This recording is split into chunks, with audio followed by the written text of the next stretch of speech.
তোমাদেরকে আরও একবার অনেক স্বাগত আর অনেকটা ভালোবাসা জানিয়ে নতুন একটা ব্লগ শুরু করছি। তো আজকে খুবই স্পেশাল দিন। তো আমার ঘরের আজকে ঢালাই হচ্ছে। তো দেখো ঢালাইয়ের জন্য মেশিন চলে এসেছে, মিস্ত্রিরাও চলে এসেছে। এখন পুজো দেব, তারপরে ঢালাই শুরু হবে, তারপরে খাওয়া দাওয়ার আয়োজন করব। তো চলো সঙ্গে থাকো আর দেখতে থাকো।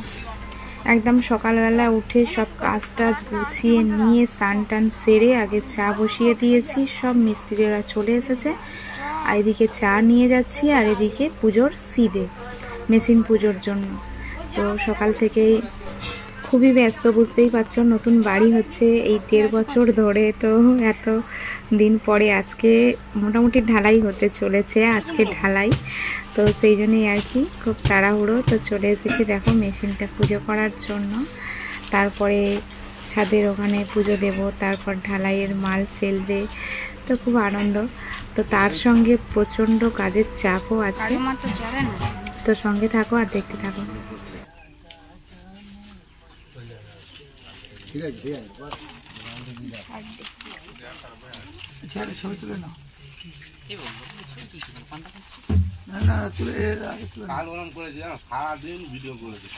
ফেসবুকে ছেড়ে দেবে।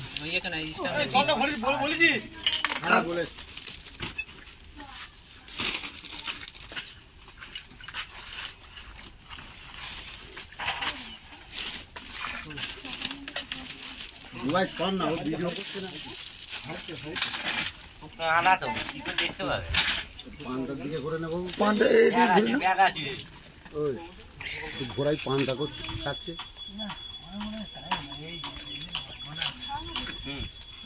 দেখতে পাচ্ছি তো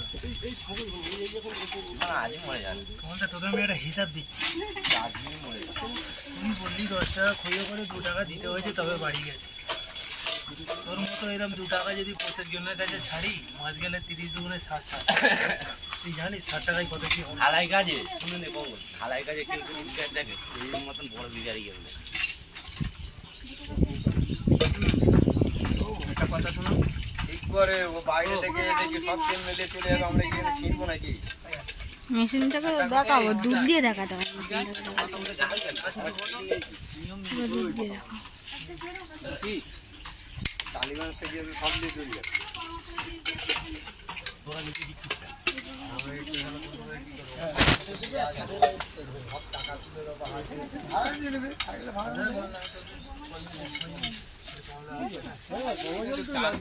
নাম্বারও নেই।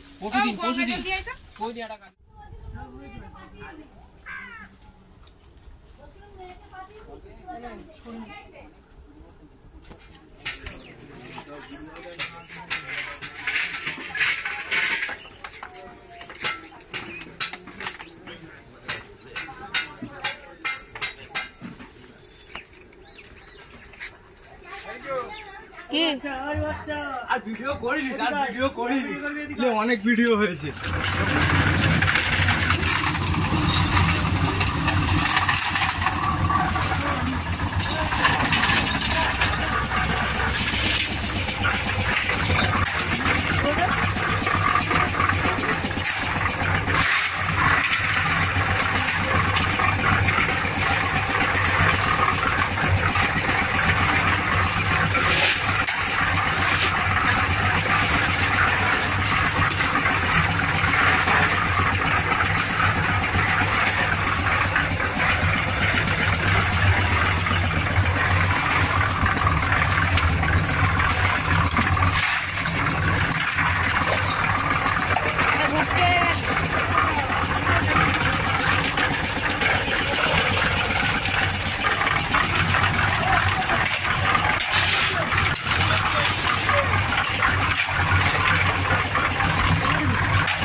তো এই যে রান্নার ব্যবস্থা করেছি, মাংসের ঝোল, ভাত হবে আর ডিমের ঝোল, এসব জোগাড় করা হয়ে গেছে। ওদিকে ঢালাইয়ের কাজ চলছে,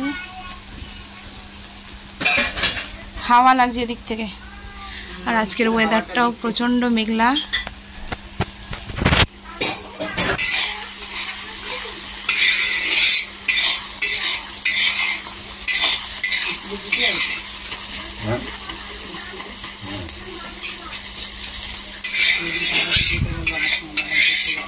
তো মেশিন পুজো করার পরে ছাদেরও ঢালাইয়ের ওইখানে পুজো করে প্রথম মাল ফেলা হয়ে গেছে। তারপরে এদিকে চলে এসেছি রান্না করতে।